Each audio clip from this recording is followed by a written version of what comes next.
Sir, हमारे पड़ोसी देश बांग्लादेश में जिस तरह से इंटरनेशनल क्राइम ट्राइब्यूनल ने पूर्व प्रधानमंत्री शेख हसीना को मौत की सजा सुना दी है, मानवता के खिलाफ उन पर आरोप लगाए गए हैं कि उन्होंने निहत्थे स्टूडेंट्स पर गोलियां चलाई। ये किस तरह का फैसला है, जबकि वो तो अपना पक्ष रखने के लिए अदालत में मौजूद तक नहीं थी। देखिए अंजू जी, आपने बरोबर बोला है। शेख हसीना जो है वो भारत आ गई थी। भारत के कारण 20 मिनट पहले हमने अलर्ट किया था, इसके कारण वो जिंदा रह पाई है।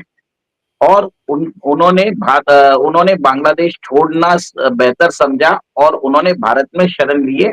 पिछले 15 महीनों से भारत के अंदर ही है और उन्होंने कोई भी मीडिया के से कोई संपर्क नहीं साधा था। कल उन्होंने एक तरह से बोल दिया था मीडिया से बातचीत करते हुए कि यही वर्डिक्ट आने वाला है, उनको मौत की सजा सुनाई जाएगी। और ये जो आईसीटी है वो एक रिग्ड संस्था है और ये जो इसको एक तरह से कंगारू कोर्ट बोल दिया था। जो स्टूडेंट्स मारे गए थे एक्चुअल में वो वहां पर लॉ एंड ऑर्डर सिचुएशन को एक तरह से खराब कर रहे थे। सोचिए कि ये वही स्टूडेंट्स है जो जिन्होंने प्राइम मिनिस्टर के निवास पे हमला किया, वहां पर जाकर शेख हसीना को जलाने तक की कोशिश कर रहे थे, जिंदा जलाने की। और आप मानवता की बात कर रहे हो, एक देखिए कोड भी इनका है, इनके ही वकील है, इनके ही सबूत है, जबकि शेख हसीना को अपना पक्ष रखने के लिए कोई मेथड ही नहीं दिया गया। उनकी उनसे मंगवाया भी नहीं गया कि आप कुछ बताइए। वो इंडिया में भले ही है, बोल सकते थे अगर आपको अपना पक्ष रखना है तो आप अपने वकील अपॉइंट करके आप भेज दीजिए। तो ये एक तरह से प्रिंसिपल ऑफ नेचुरल जस्टिस होता है, फॉलो ही नहीं किया गया था। तो ये क्लासिक कंगारू कोर्ट है और इसका एक तरह से मेरा मानना है कि आगे जाके ये भारत से के ऊपर प्रेशर डालने वाले हैं कि आप शेख हसीना को एक्स्ट्राडाइट करके इनको बांग्लादेश के सपुर्द कर दीजिए। ये आगे जाके भारत के ऊपर बहुत बड़ा प्रेशर बनने वाला है। प्रेशर तो उन्होंने पहले भी डाला था ना, जब केस शुरू किया था तो बोला था कि उनके खिलाफ केस चल रहा है, उनको हमारे हवाले करो। भारत उस प्रेशर के आगे भी नहीं झुका। अगर ये कोर्ट उनका है, जज उनके हैं, वकील उनके हैं, तो साफ सी बात है अमेरिका के प्रेशर में आके ये सब कुछ यूनुस ने किया है। बरोबर है, ये बात तो बरोबर, ये दिखती वाली बात है कि अमेरिका का बहुत बड़ा रोल है इस जजमेंट में। और ये देखिए ना कि अमेरिका ने बांग्लादेश से मांग की थी कि उसको सेंट मार्टिन आइलैंड चाहिए, उसको चिटगंग पोर्ट का एक्सेस चाहिए। ये जो मांग थी शेख हसीना ने मना कर दिया था। तब उनके खिलाफ ये स्टूडेंट प्रोटेस्ट जो था वो एक तरह से इंजीनियर्ड प्रोटेस्ट था। और कुछ दिन पहले शेख हसीना के होम मिनिस्टर ने बोला है कि जो वकारुज्जमान है, बांग्लादेश के आर्मी चीफ है और शेख हसीना के रिलेटिव भी है, वो सीआईए के इंस्ट्रक्शन पर उन्होंने वहां पर बांग्लादेश के अंदर जो पुलिस थी, ढाका पुलिस है, उसको हटा दिया था और उधर उन्होंने बांग्लादेश की आर्मी को तैनात कर दिया था।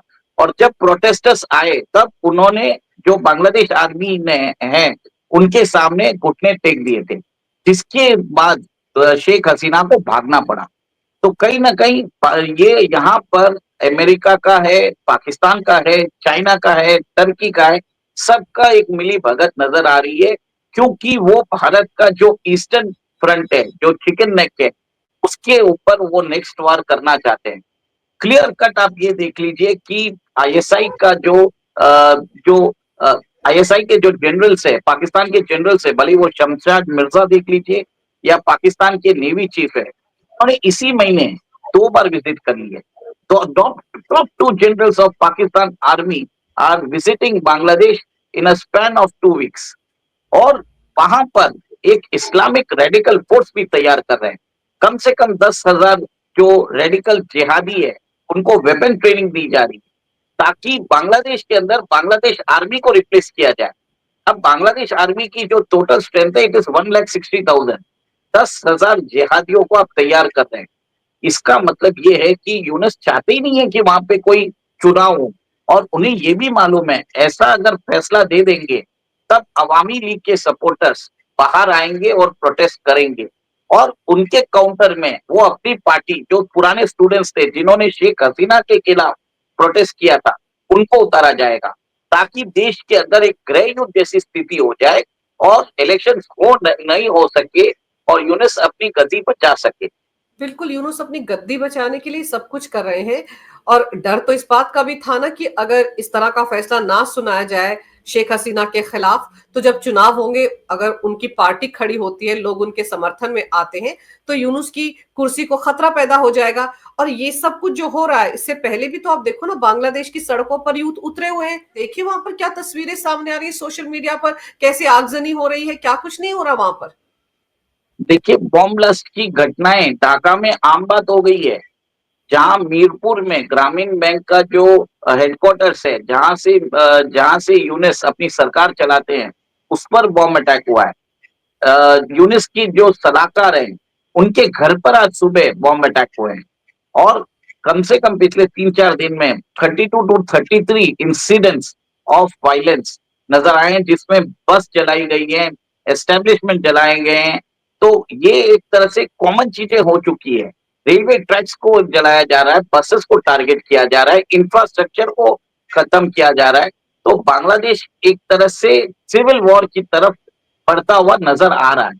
अब ऐसी बात है कि बांग्लादेश आर्मी सिचुएशन को कंट्रोल करने की कोशिश कर रही है, पर क्या वो इतनी बड़ी अगर फोर्स आ जाए जैसे जिस हिसाब से स्टूडेंट्स प्रोटेस्ट के कारण शेख हसीना को भागना पड़ा, अगर अवामी लीग के सपोर्टर्स उतनी तादाद में सड़क पे आ जाए तो क्या आर्मी उनको कंट्रोल कर पाएगी, क्या यूनस रह पाएंगे, ये देखने वाली बात है। क्योंकि मेरा मानना है कि अगले 2-3 दिन में बांग्लादेश में स्थिति क्लियर हो जाएगी कि किसका राज होने वाला है। और फिर अगर इस फैसले से पहले यूथ सड़कों पर उतरकर इतना बवाल मचा रहा था, तो अब तो ये फैसला आने के बाद पूरा का पूरा बांग्लादेश हाई अलर्ट पर होगा, क्योंकि अब तो कुछ भी हो सकता है। क्योंकि अब जाहिर सी बात है, शेख हसीना के समर्थक अब तो सड़कों पर खुलकर उतरेंगे जब उनकी नेता को फांसी की सजा सुनाई गई है। देखिए जो ग्राउंड सपोर्ट बन रहा है उससे लग रहा है कि बांग्लादेश के अंदर जो इकोनॉमिक सिचुएशन जो खराब हुई है उसके कारण यूनुस को एक तरह से टारगेट पे है। यूनुस जब आए थे उन्होंने प्रॉमिस किया था कि मैं 6 महीने में इलेक्शन करवाऊंगा, मैं बांग्लादेश से वापस ग्रोथ ट्रेजेक्टरी पे लेके आऊंगा। पर देखिए आज बांग्लादेश के अंदर उनके जो टेक्सटाइल एक्सपोर्ट्स है वो एक तरह से खत्म हो चुके हैं, क्योंकि इनको सारी सपोर्ट भारत से मिलती थी। भारत इनको पावर देता था, भारत इनको कपास देता था, डीजल देता था, अपने एयरपोर्ट्स और पोर्ट्स को यूसेज की इनको परमिशन थी कि वो भारत के पोर्ट्स और एयरपोर्ट्स को यूज करके विदेशों में अपना सामान बेच सकता था। अब बांग्लादेश के पास कुछ भी नहीं है। हाँ वहां पर बैंक के अंदर कम से कम लाखों टका का घोटाला हो चुका है। कहीं ना कहीं पूरी इकोनॉमी चरमरा गई है। इसी के कारण लोगों को समझ में आ गया कि यूनुस जो है एक तरह से ग्रहण है बांग्लादेश पर।